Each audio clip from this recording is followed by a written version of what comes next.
Hivi unajua kuwa FIFA sasa inataka wachezaji walipwe sehemu ya ada ya usajili wao? Hebu fikiria jambo hili. Wewe ni mchezaji wa kawaida kabisa, sio superstar kama Kylian Mbappe, sio Erling Haaland, sio mmoja wa wale wanaolipwa mabilioni ya euro kila mwaka. Wewe ni mchezaji wa kawaida ambaye amejituma kwa miaka mingi, umecheza mechi nyingi, umeipa mafanikio klabu yako, na ghafla inatokea klabu kubwa kutoka nje ya nchi inataka kukununua kwa mabilioni ya shilingi. Klabu yako inapokea pesa hizo, lakini wewe ambaye ni sehemu ya biashara hiyo hupati hata senti moja. Kwa miaka mingi, huo ndio ulikuwa uhalisia wa biashara ya wachezaji duniani. Lakini kuanzia Januari mwaka 2027, FIFA inakwenda kubadilisha jambo hili kupitia kifungu kipya cha sheria kinachoitwa Article 21 bis, sheria ambayo kwa mara ya kwanza inamtambua mchezaji kama mshiriki wa thamani ya kiuchumi inayozalishwa na kipaji chake. Je, hii inaruhusu vipi mchezaji kupata sehemu ya ada ya usajili wake? Na je, klabu itapoteza kiasi gani cha fedha kutokana na sheria hii mpya? Leo nitakwenda kukueleza kwa urahisi kabisa, na utakwenda kuelewa kwa nini watu wengi wanaiona sheria hii kama mkombozi wa wachezaji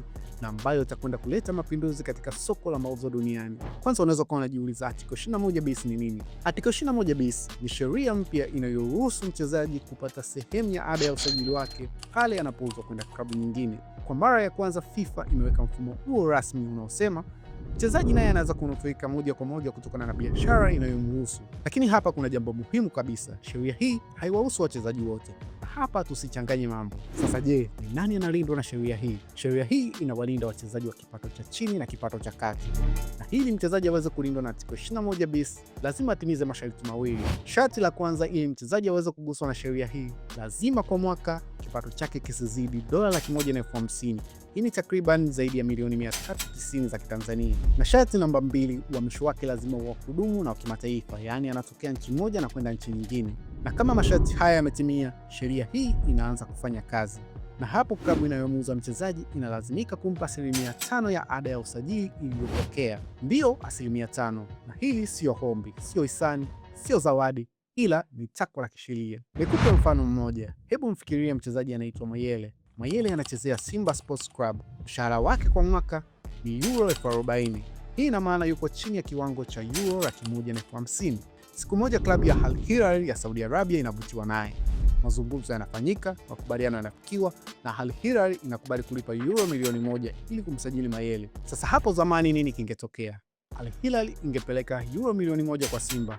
Klabu ya Simba ingechukua pesa hizo na kuziweka mfukoni, na Mayele ambaye ni mhusika mkubwa katika usajili huo asingepata hata senti moja.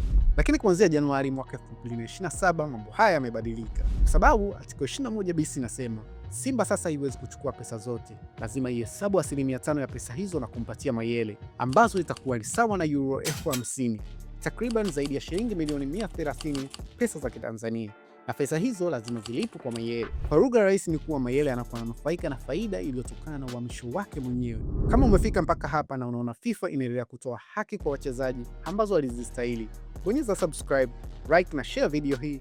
Niandikie kwenye comments 5% ya mchezaji ili nijue ni wangapi wanaunga mkono sheria hii mpya ya FIFA, kwa sababu sehemu inayofuata ndio sehemu inayofichua zaidi kitu gani kiliwafanya FIFA kuweka sheria hii. Sasa kwa nini FIFA imeamua kupitisha sheria hii? Miaka ya zamani soka lilikuwa rahisi sana, mchezaji anauzwa, klabu inapokea pesa, mwisho wa story. Sasa FIFA imeamua kuliangalia jambo hili kwa mtazamo tofauti kabisa, kwa sababu ukweli ni kwamba kama si kipaji cha mchezaji, biashara yenyewe isingekuwepo, wala ada ya usajili isingekuwepo, kusingekuwepo na mamilioni ya euro yanayolipwa. Kwa hiyo FIFA sasa inasema mchezaji sio bidhaa tu inayouzwa, mchezaji ni sehemu ya thamani inayozalishwa. Kwa maneno mengine, mchezaji sio mzigo unaobebwa kwenye biashara. Na ndio maana wachambuzi wakubwa wanaamini Article 21 bis ni sehemu ya mabadiliko makubwa ya kihistoria katika haki za wachezaji. Na usisahau sheria hii inafanya kazi ambapo klabu inayomuuza mchezaji na klabu inayomnunua mchezaji pamoja na mchezaji mwenyewe wamekubaliana rasmi kuhusu uhamisho. Kwa hiyo kama klabu haitaki kuuza, Article 21 bis haiwezi kutumika kabisa kusaidia kuondoka klabuni. Kazi yake ni moja tu, kuhakikisha kuwa unapouzwa kwa njia halali unapata kiasi chako cha fedha. Sasa je, mastaa wakubwa nao wanafaidika? Jibu ni hapana, angalau sio kwa mfumo huu lazima, kwa sababu Article 21 bis inawalenga wale wachezaji wanaolipwa chini ya euro 150,000 kwa mwaka, na wachezaji wakubwa wanaolipwa zaidi ya mamilioni ya shilingi hawajalindwa kabisa na sheria hii, kwa sababu FIFA inaamini kuwa mastaa hao tayari wana nguvu kubwa ya kujadiliana, wana mawakili, wana mawakala na wana uwezo wa kuingiza bonus mbalimbali kwenye mikataba yao. Kwa hiyo mastaa hawa hawahitaji ulinzi wowote kama ule unaohitajika kwa wachezaji wanaoingiza kipato cha chini ama kipato cha kati. Kwa kifupi, sheria hii imeundwa mahususi kwa ajili ya wale wachezaji ambao mara nyingi hawana nguvu katika meza ya mazungumzo. Kwa hiyo tutegemee nini kitabadilika sokoni? Kuna uwezekano mkubwa kuwa kuanzia mwaka 2027 klabu nyingi zitaanza kupanga bajeti zao tofauti, kwa sababu sasa sehemu kadhaa ya fedha ya usajili haitobaki tena klabuni. Baadhi yake itatumika kwenda kwa mchezaji, na hii kwa mchezaji itakuwa ni motisha kubwa sana kwake.